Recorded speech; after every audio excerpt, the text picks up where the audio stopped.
Et salut à tous, c'est Nextcash, j'espère que vous allez bien. On se retrouve dans cette vidéo pour une analyse de marché crypto. On va voir aussi un petit peu la macroéconomie en général et surtout on va parler de Waves, de pourquoi cette chute incroyable, pourquoi elle est montée aussi vite. Voilà, on va analyser un petit peu tout ça ensemble. Surtout, abonne-toi à la chaîne pour suivre toutes mes vidéos et on se retrouve juste après cette petite intro.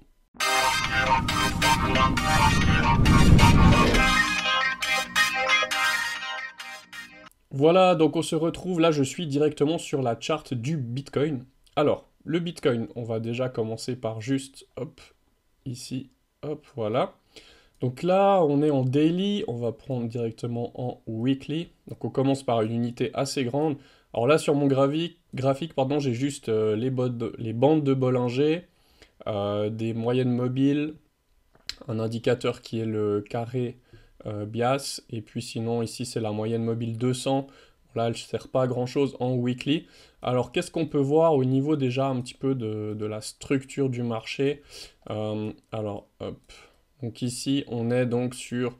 On a eu en fait une structure ici en W, comme ça, tac, tac, tac, avec cette bougie ici le 21 mars, donc la semaine de fin de 21 mars, où on a clôturé en dessus, donc on a cassé la ligne de coup du W, qui est une structure de retournement de marché.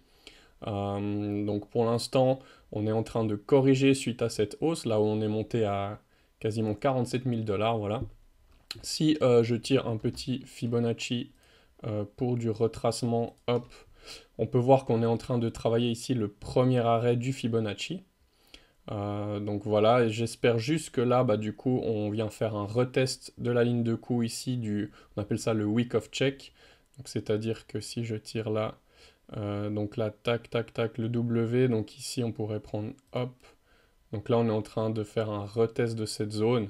Voilà, l'idéal c'est qu'ici ça tienne la zone qui était en fait une zone de résistance devient une zone de support pour qu'ensuite on puisse repartir. Voilà, par exemple, ça serait le scénario idéal sur Bitcoin.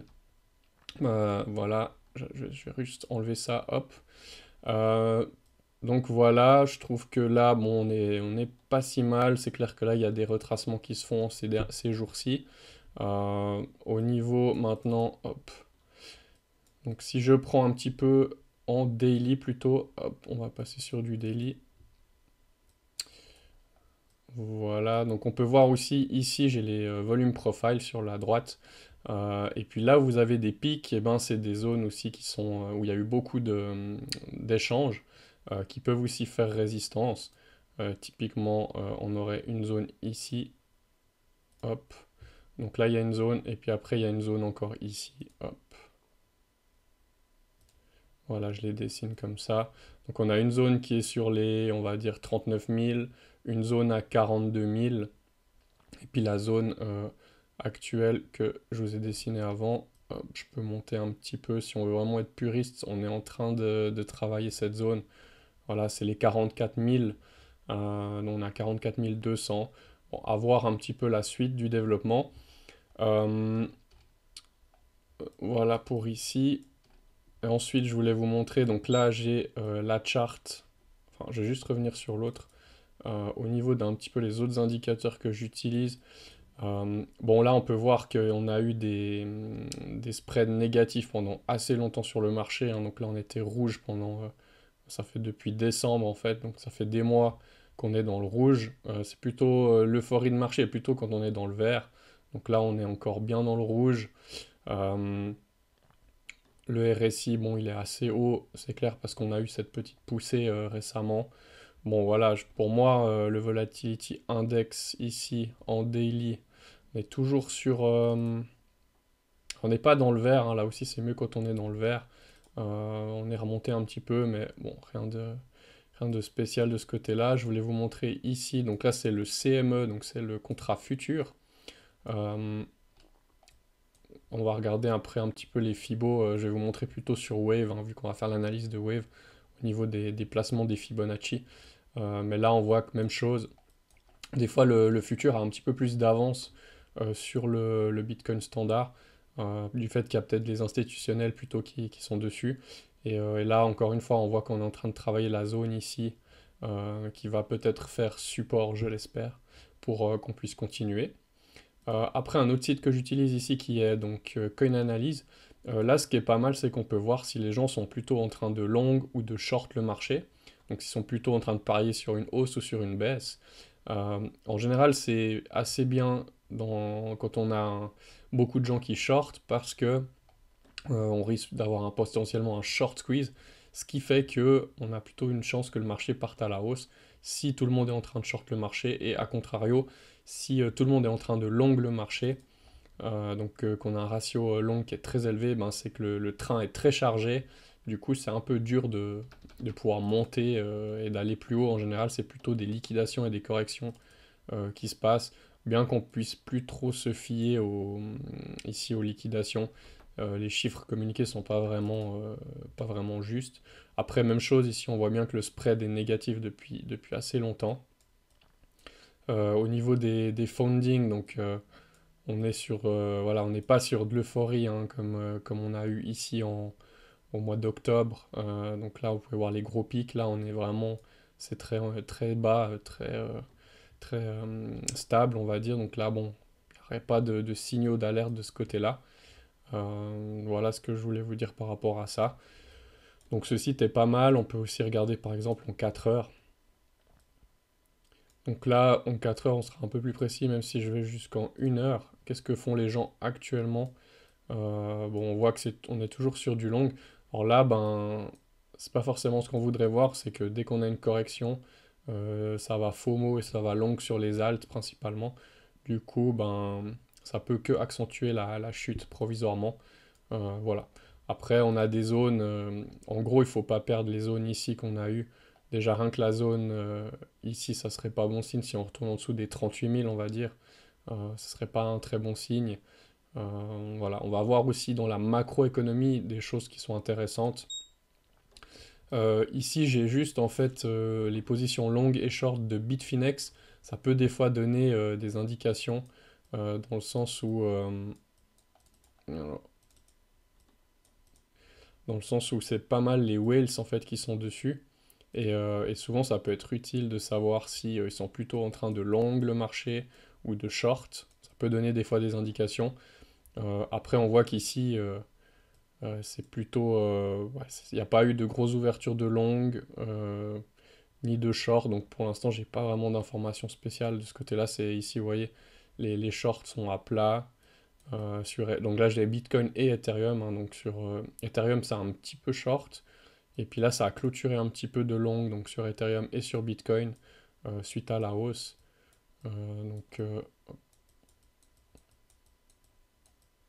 c'est pas ça que je voulais voir. Enfin voilà. Hop, une alerte. Maintenant, on va peut-être, juste avant de parler de Waves, on va partir un petit peu. Donc ça, c'est tous les indices. Donc il y a l'indice DeFi, Shitcoin, Exchange. C'est un peu les indices de FTX.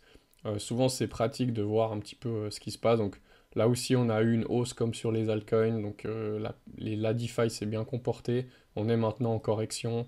Shitcoin aussi. Enfin, tout était un petit peu remonté. Hein. Ici, j'ai la Bitcoin dominance qui remonte un petit peu, qui reprend un petit peu des forces.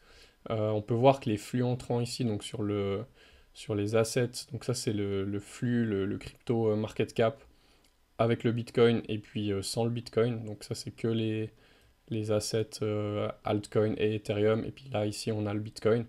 Donc on peut voir que là aussi on a eu un flux entrant où on a pu casser des zones importantes. Et puis là on est en train de faire un retest de ces zones. Ce qui me semble normal quand on a une hausse, en général on corrige derrière, on monte pas en ligne droite, hein, ça c'est clair, toujours des corrections. Maintenant, à voir si c'est une petite correction standard dans une hausse ou si c'est plus grave que ça. Donc là j'ai les stocks blockchain, donc on a Coinbase, Riot et Marathon. Donc là on peut voir qu'ils sont en train de prendre assez cher. Là c'est plutôt les instits qui sont dessus. Donc on peut voir que, en tout cas ici, on avait aussi eu la forme de W, la cassure, et puis là on est en train de faire le retest de cette zone qui peut être le week of check. Donc ce qui n'est pas une zone... voilà, ça peut rebondir ici maintenant à suivre.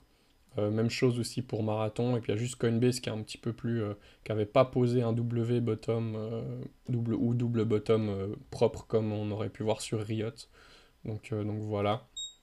Ensuite, au niveau du marché américain, donc ici j'ai le SP500.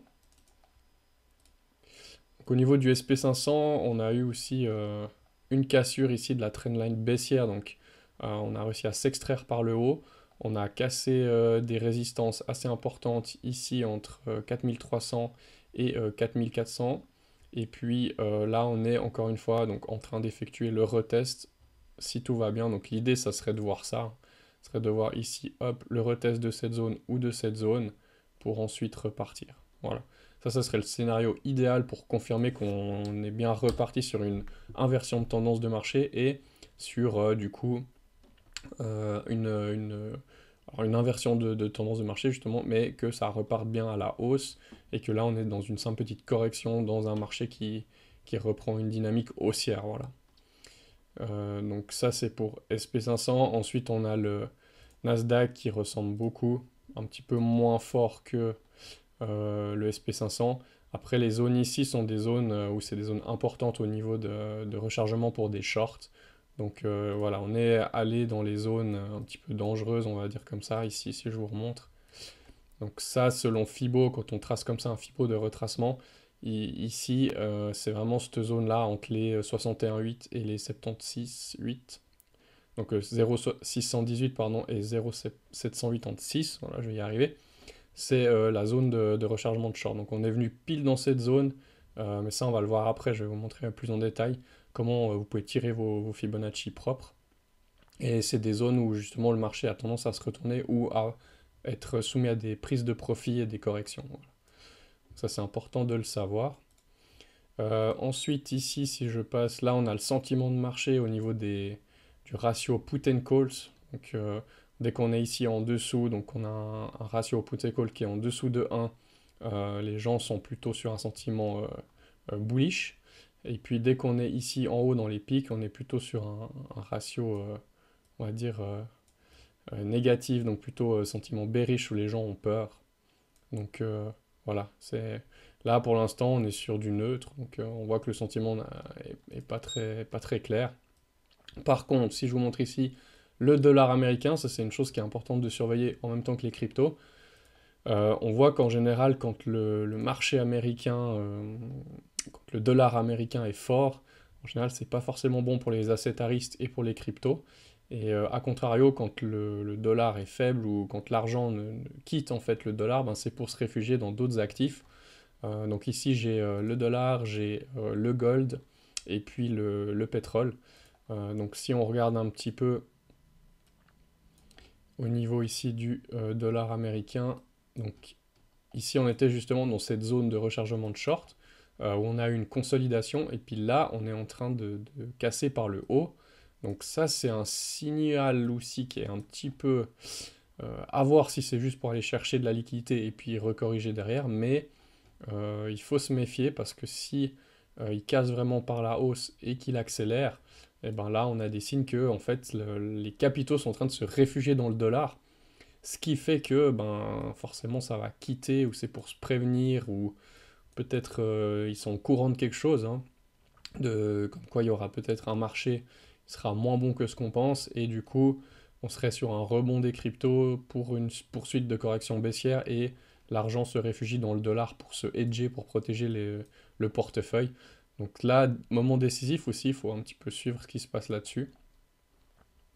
Voilà, et après au niveau de l'or, bon, j'ai rien de spécial à dire. On a eu pas mal de... On a une grosse montée, là on a une correction. L'or qui est aussi un actif refuge en cas de problème ou de récession, des choses comme ça. Donc à voir si là on va extraire par le haut ou si dans cette consolidation on va plutôt partir vers le bas. Et puis l'essence, vous avez pu voir, je pense, le prix, l'augmentation de l'essence aussi qui a eu un gros boom suite à la guerre en Ukraine hein, principalement. Et puis là, on est aussi dans une correction. Donc, c'est une jolie, on a une jolie structure qui se dessine. Si on repasse ici en dessous des 116, on aura une poursuite avec une forme de W, poursuite bullish du coup. Donc ce serait pas forcément bon non plus pour nous citoyens. Donc affaire à suivre. voir vraiment ce qui va se passer au niveau du dollar, au niveau du Bitcoin, principalement dans les prochains jours, les prochaines semaines. Ensuite, ça on a vu, ça c'est bon. Voilà, les GAFAM, donc aussi à surveiller parce que ça représente bien le marché américain. Donc ici j'ai Tesla, Amazon, Apple et puis Facebook. Donc bon, Facebook avait pris une énorme claque là suite à ces M ici et puis la grosse correction. Alors, après au niveau des Fibonacci, on a cassé le premier arrêt ici. Par contre, on n'est pas revenu ici dans la zone de rechargement. Donc on est un peu au milieu de nulle part ici pour l'action Facebook. Après, si on prend Tesla, voilà, qui ont été vraiment touchés vraiment très bas aussi, on a cassé le premier arrêt. Ensuite, on a été sauvé in extremis, on va dire ici une belle structure de W qui a vraiment poussé, mais encore une fois, on est dans cette zone ici où il faudrait s'extraire par le haut pour avoir une poursuite haussière. Et attention, parce que là, ça montre bien aussi la force du marché américain. Si les GAFAM commencent à corriger, on aurait juste eu un rebond, comme on appelle un dit cat bounce, un rebond du chat mort, pour une poursuite au final qui pourrait s'avérer à la baisse, quoi. Donc vraiment surveiller ici les zones. Important de voir un peu ce qui va se passer dans les prochains jours.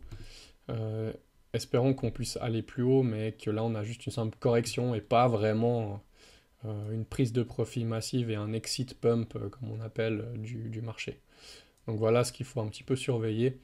Et il y a une autre chose encore qui est les taux, en fait, les taux du gouvernement, on appelle ça les bonds, qui sont donc ici j'ai les taux 3 mois, 2 ans, 10 ans, 30 ans et 5 ans.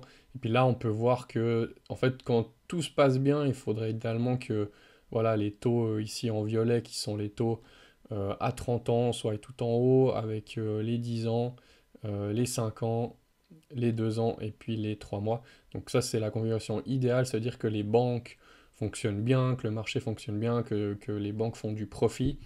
Et puis vous voyez que là, si par exemple je vous montre ici, on a eu la crise Covid, donc dès que le taux 3 mois a commencé à venir croiser ici les autres taux plus long terme, bah, ça annonce une correction, une récession, c'est ce qu'on a eu.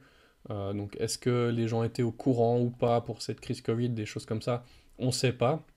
Mais en tout cas, les graphiques ici n'ont pas menti. On a eu la même chose ici, vous voyez, c'était beaucoup monté. Ici, ça a commencé à tout se regrouper par là. Bah là, c'était la crise de 2006 à 2008, où après, on a eu une grosse chute du marché.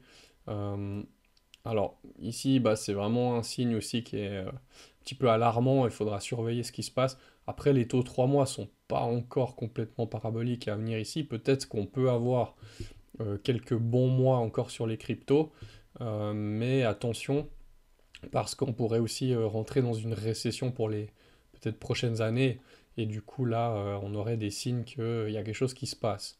Voilà, maintenant, je ne peux pas lire l'avenir, il faut vraiment surveiller ça. En tout cas, si les taux ici à 3 mois commencent à aller vraiment vite, et qu'on voit que ça commence à aller taper dans les taux long terme, attention, attention, ça c'est quelque chose qu'il faudra vraiment suivre.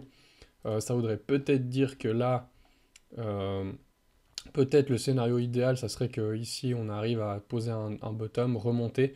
Maintenant, est-ce que le Bitcoin, les cryptos auront assez de force pour passer cette zone ici qui est la zone de prise de profit, pour peut-être un retournement de marché juste derrière.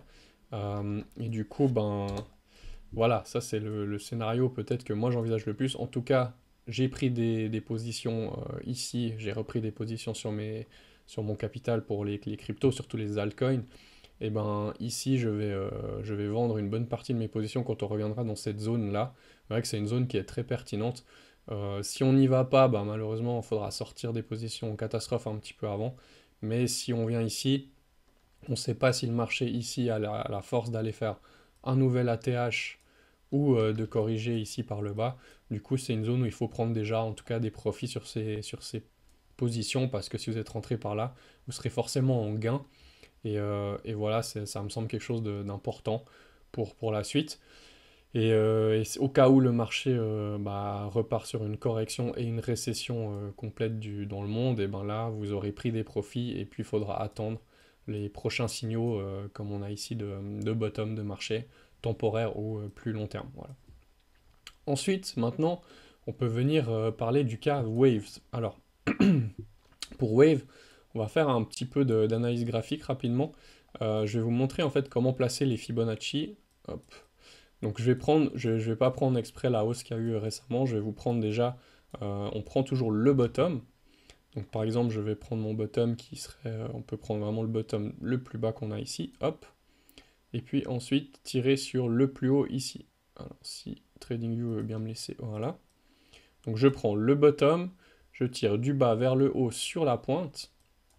Et ici, vous pouvez voir que ça nous donne nos zones. Donc la zone importante, encore une fois, les 0,786 et au 0,618, voilà, ça c'est la zone, on va la tracer directement, comme ça, hop, ça c'est la zone en fait de rechargement pour prendre des positions, donc là on parle plutôt de l'investissement, donc position d'investissement ou type cycle ou shad, donc shad c'est de vendre le double en fait dès que ça remonte, ça c'est une stratégie de trading. Mais ça, c'est vraiment pour des positions long terme, pour de l'investissement moyen long terme, on va dire. Juste mettre ici ma zone. Donc ça, c'est la zone d'achat. C'est là que c'est intéressant d'acheter. Vous pouvez voir qu'on est vraiment venu, bon, il a quand même fallu, donc après cette grosse hausse, tout ce qui monte, hein, c'est comme vous lancez une balle en l'air, tout ce qui monte va finir par redescendre. C'est la loi de la gravité. Même chose sur les marchés, c'est tout le temps pareil. Donc là, ça monte. Ensuite, si on prend au niveau temporalité, mai, juin, donc il y a eu à peu près 1 mois et demi de correction. Et après, on est venu justement dans cette zone de rechargement. C'est là que les professionnels, en fait, rechargent et achètent. Et puis, vous pouvez voir que, voilà, on y est resté quand même de, on va dire, début juin, pour en ressortir ici en août. Donc ça fait quand même 3 mois, hein, 3 mois où le marché a stagné, mais où il y a eu de l'accumulation probablement de professionnels.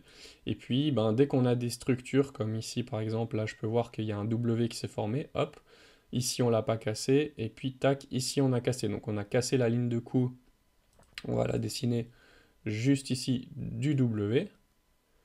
Voilà, donc ici il y avait une entrée à faire sur le marché, là c'était intéressant de rentrer. Et puis après, comment on sait, pour tracer cette zone où c'est intéressant de vendre? Eh bien, c'est le contraire. On va prendre, hop, vous prenez le haut ici, vous prenez le plus bas ici, hop. Et puis, donc là, je suis bien sur le plus bas, voilà. Et maintenant, vous voyez, j'ai une zone, donc c'est la même zone qu'avant, si vous voulez, mais dans l'autre sens, hein, c'est les mêmes ratios. C'est pour ça que c'est c'est quand même puissant, ce Fibonacci. Et puis là, hop, maintenant, on appelle ça la zone de rechargement de short. Donc là, c'était zone d'achat, ça c'est zone de vente ou de short. Et puis là, zone d'achat ou de longue. Et puis vous voyez qu'on est venu exactement dans cette zone. Donc à ce moment-là, un bon trader ou un gestionnaire de fonds, ici, il vend une bonne partie de sa position. En tout cas, plus que la moitié, je pense bien entre un 50 à voilà, un 90 peut-être. Ouais, non, 90 c'est beaucoup. En 60 et 80. Voilà, ici, il vous faut vendre vos positions. Et si après le marché a du jus, ce qui peut arriver aussi qu'après, ici, on ait une petite correction et ensuite une autre montée, et ben là, vous avez toujours un peu de crypto. Toujours garder un peu de crypto. Et puis ensuite, le but, c'est de prendre des profits sur la montée, ou non comme ça. Parce qu'à plus de niveau, on sait plus. Alors, on peut il y a des techniques pour se définir des zones, etc. Mais après, dans une euphorie de marché, on ne sait jamais jusqu'où ça monte. Mieux vaut prendre des profits un petit peu sur la montée. Donc voilà, donc vous voyez, c'est très puissant. Maintenant, on va faire la même chose pour ce qu'il y a eu récemment sur Wave. Déjà, il y a eu toute une histoire qui s'est passée là-dessus. On va déjà juste faire un peu d'analyse graphique dessus. Et ensuite, on va voir en détail un peu qu'est-ce qui s'est passé. Vous allez voir que ici, c'était super intéressant de rentrer. Donc là, on a eu en fait cette structure comme ça en W. Je vais vous la dessiner. Donc tac, tac, tac, tac. Ici, on a cassé la zone de coup. Donc ici, il y avait une entrée à faire. Ici, on pouvait prendre une position à peu près à 12 $. Donc ceux qui veulent après vraiment mettre un stop, par exemple, vous posez votre position d'entrée ici. On se protège avec un stop loss sur le plus bas. Et puis après, on va venir targeter justement, je vais vous montrer comment définir cette zone de cible. Alors, Hop. Donc normalement, si on voulait faire juste, on prend le plus haut ici. Donc ici, j'ai mon plus haut. Hop. Ensuite, je descends jusqu'au plus bas, c'est ici. Voilà. Donc si on prend une position ici, soit on peut déjà targeter le premier arrêt, des fois on passe pas le premier arrêt. Bon, ici on a un ratio de 1,35, c'est pas bon, en trading il faut au minimum 2.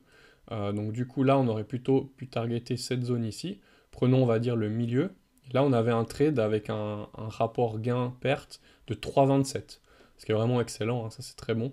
Et puis vous pouvez voir donc on est bien venu chercher cette zone. Donc les gens qui étaient rentrés sur Wave ici à la cassure n'avaient simplement qu'à prendre des profits déjà dans cette zone, pas tout vendre bien sûr, comme je vous ai dit avant. On va ici la tracer, hop. Donc ça c'était notre zone de vente. Donc ici il fallait prendre un petit peu de profit. Et là le marché, qu'est-ce qu'il a fait cette fois? Par contre il est parti vraiment péter encore plus haut. Donc il y a eu une énorme euphorie sur Wave. Il s'est passé des choses, on va dire ça comme ça. Moi, j'ai suivi un petit peu cette crypto, je la voyais monter, monter, monter. Et maintenant, bah, vous pouvez voir, là, on est sur la grosse phase de correction. Alors, maintenant, si on voudrait un petit peu targeter, en fait, déjà, donc si je prends le plus bas, hop, toujours Fibonacci, hop, voilà. Donc ici, on n'a pas tenu le premier arrêt. Donc en général, le premier arrêt, c'est déjà quelque chose d'important. Si ici, on arrive à garder le premier arrêt, c'est qu'on reste dans une structure, dans une tendance haussière. Donc là, tac, tac, hop, hop, on rebondit ici, puis ensuite on continue à monter. Là, on l'a cassé. Et en général, ce qui se passe quand on casse ici le premier arrêt, c'est que ensuite on a une zone, bah, la zone de rechargement professionnel qui est ici. Et il y a de grandes chances qu'on revienne là-dedans, c'est déjà en train d'y aller. Donc après avoir, qu'est-ce qu'on attend ensuite pour racheter du Wave si on veut en racheter, qu'on croit dans le projet. Juste trouver mon hop. On attend en fait ici une structure qui va nous permettre de dire ah voilà, là il y a eu quelque chose. Donc là il y aurait une structure pour re-rentrer, on peut se protéger avec un stop loss ici si jamais. Et puis vous avez de nouveau un trade comme je vous ai montré là, avec des conditions, un scénario, et puis vous savez ce que vous faites. Voilà. On rentre pas n'importe comment, on essaie vraiment de prendre ça. Des structures comme ça, vous pouvez regarder, il y en a eu pas mal sur les alts récemment. Typiquement, si je vous montre peut-être IOST. Voilà, IOST, vous voyez, tac, tac, tac.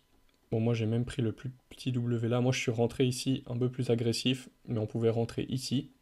Et puis là, il y a eu une belle hausse, et puis maintenant, c'est aussi en train de corriger. Voilà, moi, j'ai pas pris de profit parce que ça n'a pas atteint mes objectifs ici, donc on n'est pas venu dans ma zone ici. Peut-être qu'on va venir plus tard, ou sinon, malheureusement, je me suis trompé sur ce trade-là, ce qui peut aussi arriver, mais sinon, voilà, moi, je vise déjà d'atteindre cette zone ici. Ça dépendra un peu ce que fait le Bitcoin. Maintenant, on va voir un petit peu, donc, l'univers Waves, en fait, qu'est-ce qui s'est passé. Je vous mettrai tous les liens en dessous de la vidéo, bien sûr, hein, tout ce qu'on a vu un petit peu. Donc ici pour Waves, donc, qui est un petit peu, on va dire, c'est une blockchain qui peut ressembler à Terra Luna, parce qu'il y a aussi en fait tout un écosystème derrière. Typiquement, on a un stablecoin, qui est le Neutrino, donc l'USDN. Ça, vous pouvez le trouver ici. Neutrino USD, donc USDN. Il y a un exchange, DEX, il y a un AMM, il y a un lending platform, donc Wire Finance, comme par exemple, pour ceux qui connaissent Luna, eh ben, on a Encore Protocol qui permet de faire des prêts et puis avoir des gains en fait passifs de liquidité. Donc voilà, il y a aussi tout ça. Donc voilà, ça c'est pour vous situer un petit peu qu'est-ce qu'est Waves. Et puis, donc ici, c'est le site du Neutrino, donc du token stablecoin qui est adossé à Waves. Et je vous ai trouvé un super article. Donc, est-ce que Waves, enfin en tout cas, Waves a été accusé d'être un Ponzi? Donc, pourquoi ça? Tout simplement, il y a eu des choses qui ont été. Donc, l'article est assez bien fait, je vous laisserai lire. Donc, il parle que Waves, voilà, il y a eu une croissance incroyable qui a surperformé le marché là, dernièrement.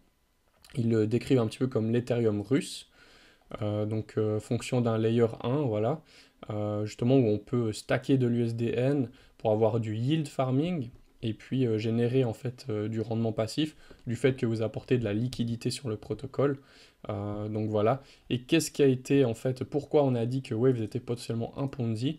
Ils ont en fait vu qu'il y a un gros wallet qui était un wallet de la team en fait, où on a pu définir ça, où justement il y a eu des magouilles, un petit peu des transactions louches, où en fait il y a eu des dépôts d'USDN sur Wire Finance.